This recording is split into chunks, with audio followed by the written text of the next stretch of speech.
તો એક દિવસના ભારે વરસાદે સુરેન્દ્રનગરના પાટડીમાં વિનાશ વેરી દીધો। ભારે વરસાદથી પાટડી ગ્રામ્યમાં ભારે નુકસાની થઈ। મુખ્ય માર્ગ ઉપર પાણી ફરી વળતા લીંબડ ગામ સંપર્ક વિહોણું થયું। એબીપી અસ્મિતા ટ્રેક્ટરના સહારે પહોંચ્યું લીંબડ ગામને જોડતા તમામ રોડ પર 2 થી 3 ફૂટ સુધીના પાણી ભરાયા। ગામમાં 60 થી વધુ મકાનો ઉપર પાણીનું સામ્રાજ્ય। કેટલાક પરિવાર મકાન છોડી અન્ય સ્થળે આશરો લેવા મજબૂર।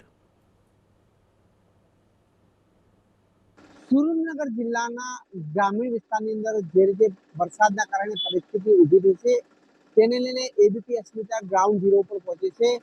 પાટડી તાલુકાના વિવિધ ગામોની અંદર અમે જ્યારે જઈ રહ્યા છીએ ત્યાં જોઈ શકો છો જે અમે કાર લઈને આવ્યા હતા ત્યાં મૂકી દીધી છે।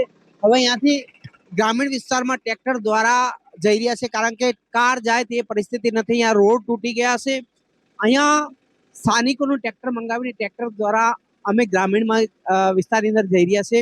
આ વિસ્તારના અનેક ગામો છે તે સંપર્ક વિહોણા બન્યા છે કારણ કે જે રીતે રસ્તાઓ તૂટાશે, ગામમાં પાણી ઘૂસાશે। દ્રશ્યો જોઈ શકો છો। હાલ જે રોડ ઉપર જઈ રહ્યા છે તે કયા રોડ છે તે ટ્રેક્ટર ચાલક છે, ખેડૂત છે, તેમનાથી વાત કરીશું। વડીલ, હાલ આપણે કયા ગામ જશું ને આ કયો રોડ છે?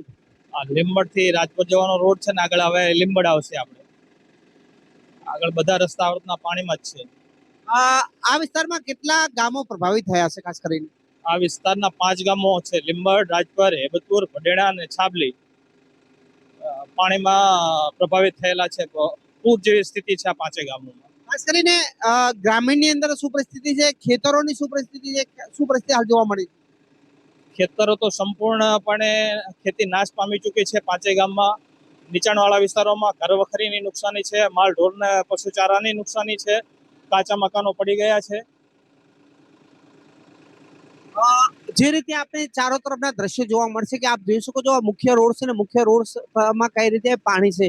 સામે આ બંને તરફ ખેતરો છે તેમાં પાણી ભરાઈ ગયા છે। કયા પાકનું વાવેતર કરવું તે પણ જાણીશું। વડીલ, આ ખેતરો હાલ જે પાણી ભરેલા જોવા મળી છે તેમાં કયા પાકનું વાવેતર હતું? મુખ્યત્વે આ વિસ્તાર કપાસ માટે, એરંડા માટે પ્રખ્યાત છે। મોટા ભાગના 5મા મહિનાથી ખેડૂતો કપાસ માટે ખેતી કરતા હોય છે। જે કપાસ અને ડાંગરના ખેતરો છે જે પાણીમાં ગરકાવ થઈ ગયા, ખેતી સંપૂર્ણપણે નાશ પામી ચૂકી છે। તો જે રીતે આપ દ્રશ્યો પણ જોઈ શકો છો, રોડ ઉપર પાણી છે, ટ્રેક્ટરના ટાયરો જે છે તે લગભગ 1.5 ફૂટ પાણીમાં છે। આ પછી પાછળ જે અહીંયા લોકો છે આપ જોઈ શકો છો જે બાઇક લઈને આવી રહ્યા છે, જીવન જરૂરિયાતની ચીજો પોતાના ઘર તરફ લઈ ગયા છે। ક્યાંક ને ક્યાંક દ્રશ્યો પણ જોઈ શકો છો, પાણીના વહેણ જે રીતે વહી રહ્યા છે। સુરેન્દ્રનગર જિલ્લાના જે ગ્રામીણ વિસ્તારોમાં આ પરિસ્થિતિ જોડાઈ રહી છે। જે રીતે પાટડી તાલુકાના આ વિસ્તાર જે કાંઠાના ગામો છે ત્યાં આ પરિસ્થિતિ જોવા મળી રહી છે કારણ કે જે રીતે વરસાદનું આગમન થઈને વરસાદના કારણે અનેક ગામો ડૂબમાં ગયા છે। હારૂન નાગોરી, એબીપી અસ્મિતા, સુરેન્દ્રનગર, પાટડી।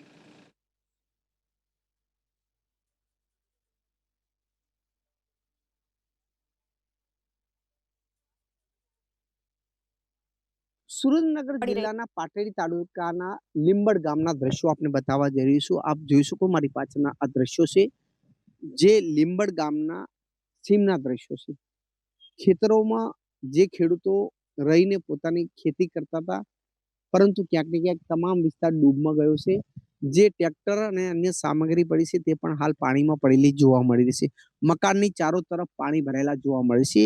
જે આપ જોઈ શકો છો હાલમાં ત્યાં કોઈ રહેતું નથી કારણ કે જે રીતે પાણી ભરાયું તેના કારણે તેમને ત્યાંથી હટાવી દેવામાં આવે છે તંત્ર દ્વારા। પરંતુ જે રીતે અહીંયા ગામની પરિસ્થિતિ થઈ છે તે આપ જોઈ શકો છો। સામાન છે તમામ પલળી ગયો છે। ઊંચાણવાળો વિસ્તાર છે ત્યાં તેમને મકાન બનાવેલું હતું પરંતુ ત્યાં પણ પાણી પહોંચાશે। આ દ્રશ્યો ગામના જોવા મળી રહ્યા છે।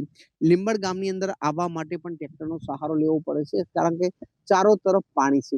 જે રીતે પરિસ્થિતિ ઊભી થઈ છે ક્યાંક ને ક્યાંક આસપાસના જે 5 થી 7 ગામો છે, લીંબડ, રાજપુર સહિતના ગામો છે ત્યાં આ જ પરિસ્થિતિ જોવા મળી રહી છે। લોકોને અવર જવર કરવા માટે ટ્રેક્ટરનો સહારો લેવો પડે છે કારણ કે સંપર્ક વિહોણા બન્યા છે ગામો। ગામના જે મુખ્ય રસ્તા છે ત્યાં પણ પાણી છે। ચારો તરફ આપણે જ્યાં પણ નજર પહોંચે ત્યાં પાણી ભરેલા જોવા મળે છે। જે રીતે આ વિસ્તારની અંદર વરસાદ આવ્યો ને આગળના વિસ્તારની અંદર પાણી આવ્યું તેના કારણે અનેક જે ઘરો છે તેની અંદર પાણી ભરાયા છે। હારૂન નાગોરી, એબીપી અસ્મિતા, સુરેન્દ્રનગર।